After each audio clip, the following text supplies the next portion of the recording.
So this has been a phenomenal journey. Thank you so much, Acharya Ji, for reinforcing so many of the points that I struggle with as I communicate and teach my students. So many of these questions that have been put to you, and you have answered them so much in depth and absolutely on point. That I'm really, really pleased that we were able to engage in this way today. So one or two other things that are left for us to talk about, if we may. One of them is, this issue of religion versus spirituality. It's a big issue. But I want to put it as a policy challenge. There are two big things in my mind that I'd really like. But before we run out of time, I'd also like for us, if it is possible at all, to have a follow-up one-on-one conversation in the context of our teaching and research. We will benefit tremendously from your deep insights. So that's one thing on the side. So if your colleagues who, work with you can help us with that, I appreciate that. But the question here is, the way I put it is India today too religious to be spiritual? Well, You know what I'm getting at? yes, It's yes. divisions In along fact, religious lines, you have put it compared to quite, the lofty spirituality that India's history has. right. In fact, you have put it quite succinctly. You can definitely say India is just too religious to be spiritual. And that's also my everyday experience. People who come from overtly religious backgrounds, it is more difficult to teach them. It is more difficult even for them to listen without prejudice and internal interference. Whereas people who come from very normal, irreligious backgrounds, even atheists, they are far more receptive, and their listening is less corrupted, less filtered. It's a travesty, because religion is supposed to be the entire ecosystem that turns one spiritual. But that's the way of Maya, as Vedanta puts it. You build something to tackle her, and instead she will co-opt that same very thing, ingest it, and turn it into her own weapon. Saint Kabir puts it very beautifully. He says, you accord sacredness to the water of the river, and Maya will make that water her own. You accord sacredness to the deity in the temple, and Maya will make that deity her own. You accord sacredness to the holy verses, and Maya will make those verses her own. So that's the thing with frozen methods. And organized religion is nothing but a name of frozen methods, traditions, rituals. They were designed to be helpful, no doubt. But over time, they have all not only lost their efficacy, but have actually become active instruments in the hand of Maya. So, the situation has become so bad that the core spiritual documents like the Upanishads, people have turned to reviling them, actually putting them aside and denigrating them, so that they can continue with the rituals and beliefs that they call as religion. So, for example, if people are indulging in something utterly stupid, and I ask them that this that you are doing, is this written in Gita? They will say, oh, the Gita is not all that important. We have other books as well. And even if it is not written in Gita, it's a ritual we follow, and our rituals, that's what's implicit in what they're saying. Our rituals are more important than Gita. No, that's utterly shocking. I ask them, yours is, when I'm talking to Hindus, let's say, yours is a Vedic religion. And this that you are doing, is it sanctioned by the core of Vedas, which is Vedanta? Does Vedanta sanction what you are doing? They will say, no, we don't care about Vedanta. We haven't even read what the Upanishads say. But this is what my fathers and forefathers were doing. And that is what is more important. This is what we call as religion. So this kind of cultural nationalism is emerging. Not only nationalism, cultural jingoism of all kinds, of which one manifestation is nationalism. And religion has become another name for the popular low-level culture. So whatever we do in the name of religion, whatever we culturally do in the name of religion, that is religion. And that is the popular consensus.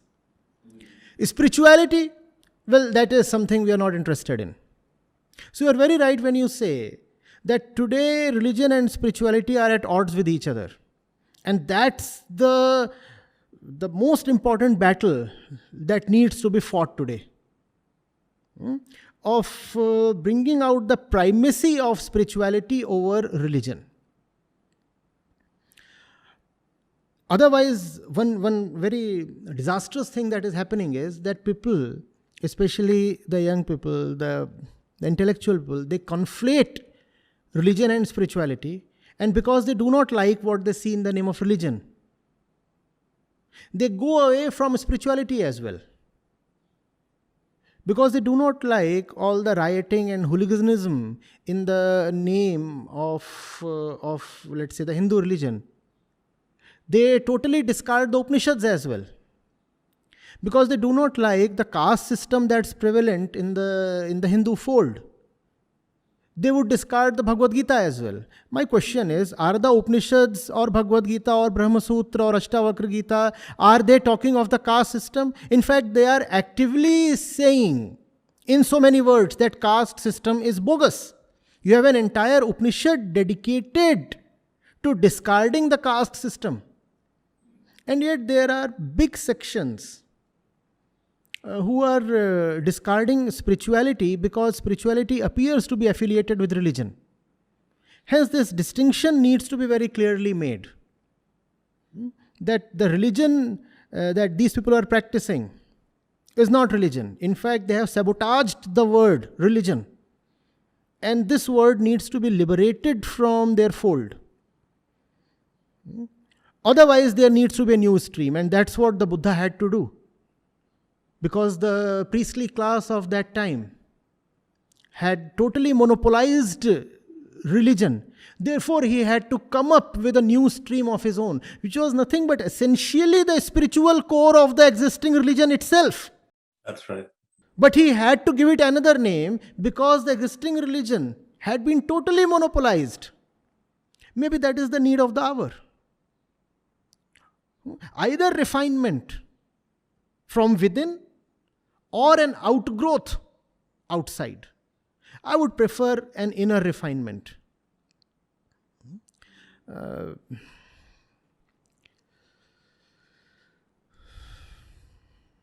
This is indeed, I think, like you put it, the need of the hour.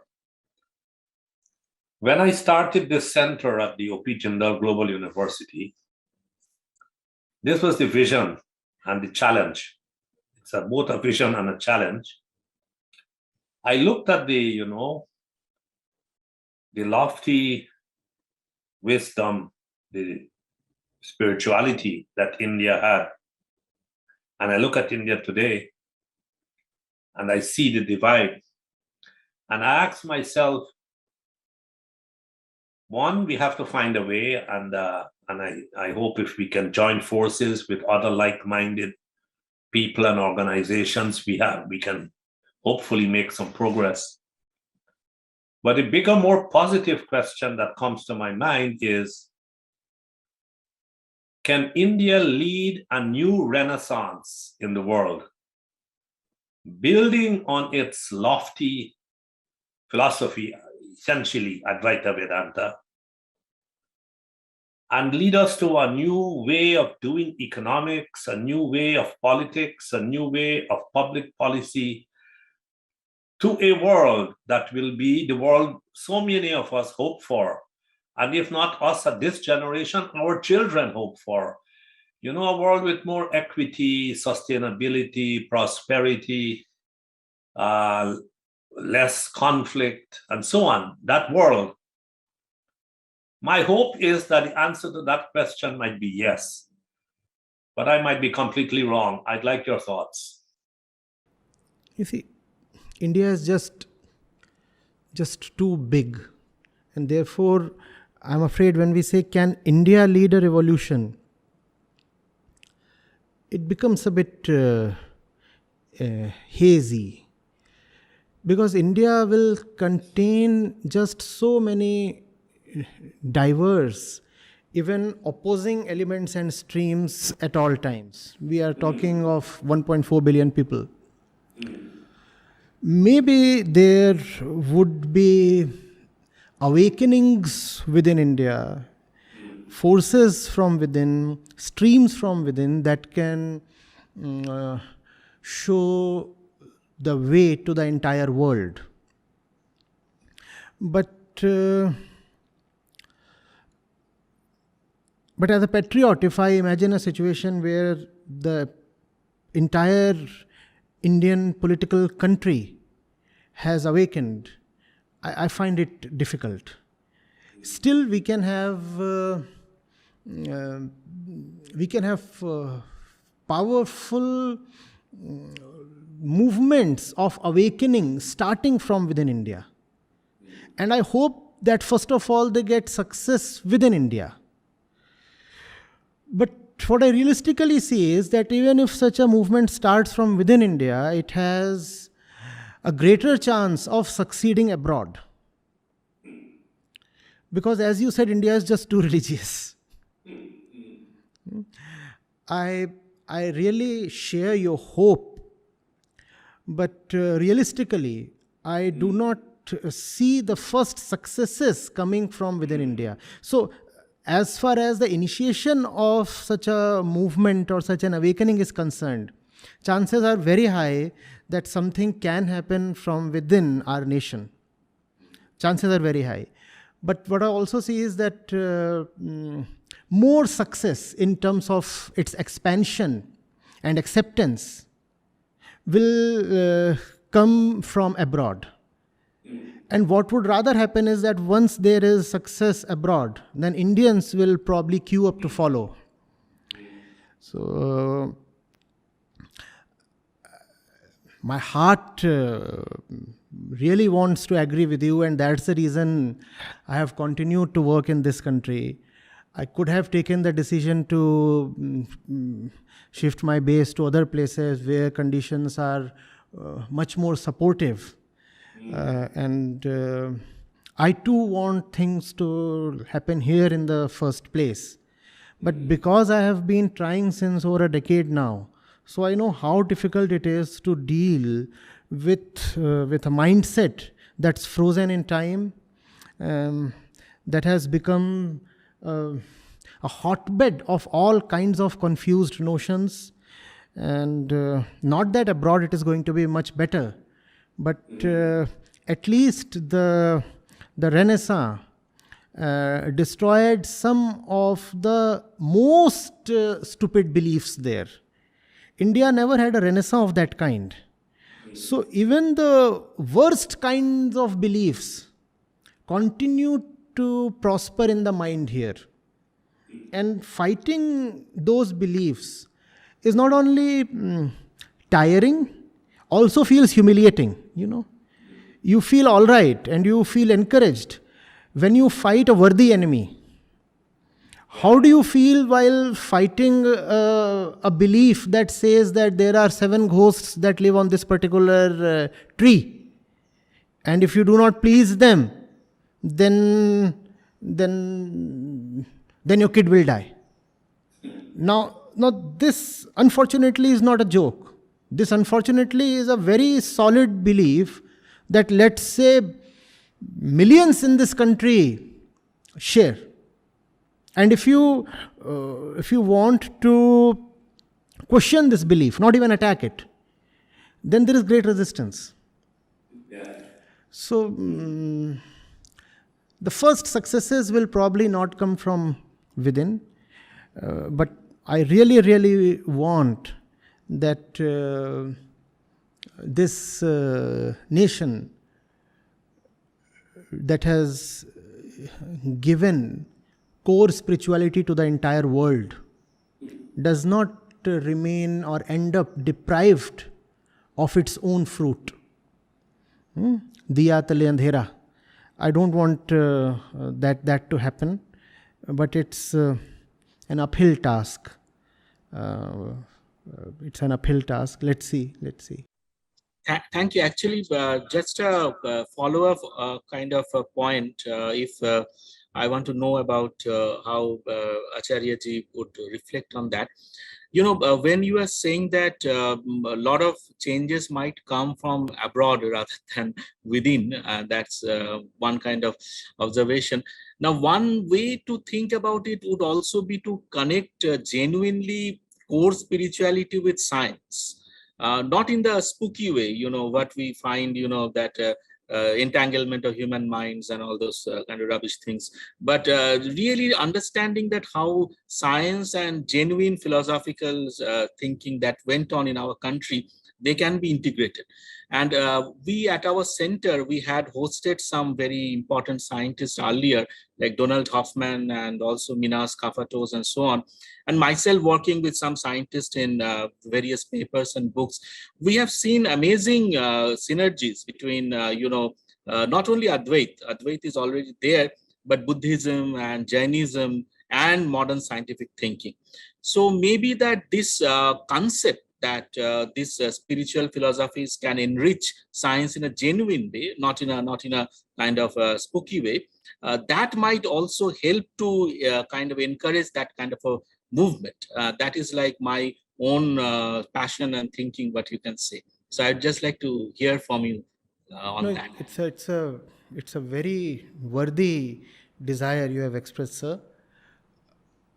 Again, because I care for it so much, so I'll venture to play the devil's advocate again.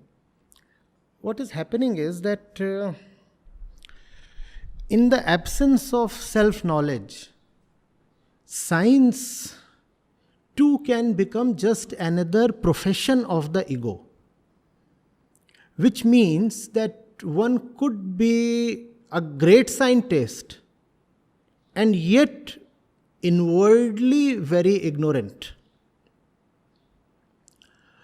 So, whereas it is obviously important that one has a scientific attitude, and verses in the Upanishads are very unambiguous about it. They say you cannot have self-knowledge without having worldly knowledge. So, worldly knowledge is referred to as a vidya, inner knowledge of the self is referred to as vidya. And the Upanishads categorically say that if you think that you can have inner knowledge sans outer knowledge, then you will fall into a deep well. So you need to have both, and only then you cross over the bondages of this life. So science is definitely of great importance. But is the scientist above things like comparison, like jealousy, like greed, like ambition? If the scientist too is ambitious and partisan and a deluded fellow, then merely the knowledge of science is not going to help. In fact, that's the reason why I often say that if superstition is going to be obliterated, it's not science but spirituality that would do it. Superstitions will be taken care of not so much by science but by spirituality. In the absence of spirituality, science itself becomes a new modern kind of superstition. Because you see, science is all about the external world. This is how this moves, this is how that works. What is my relationship with what works and what moves? That science has nothing to do with. And that's a big problem. You may know everything about what this wall is about and all the elementary particles inside it, and you may know the quarks and string theory and everything. But do you know what your relationship with all this is? Do you know who the experiencer of all this is? Do you know who is the one who is experiencing and storing this knowledge? And therefore, do you know who is the one who is going to use this knowledge? If you do not have self-knowledge, then external knowledge may not be of much help. It becomes a throw of dice. You do not know what will happen. The safest thing that may happen is that it may not be of much use. The worst thing that may happen is that it may be put, such external knowledge may be put to very, very devastating uses, like the kind of uses we have put nuclear energy to. So, I'm sure I've not given a clear answer. Science obviously is very important. I keep stressing that one cannot be ignorant of science and hope to be self-aware. But I also want to assert that science without spirituality is very, very problematic. And just because one is a scientist, one does not become wise. Yeah. Thank you. Thank you. This is exactly one of the core issues that we are thinking in our center. That is very much close to your heart. Wonderful. Wonderful. And let me first apologize to anyone who might have wanted to ask a question, but because of time, we couldn't have that question posed.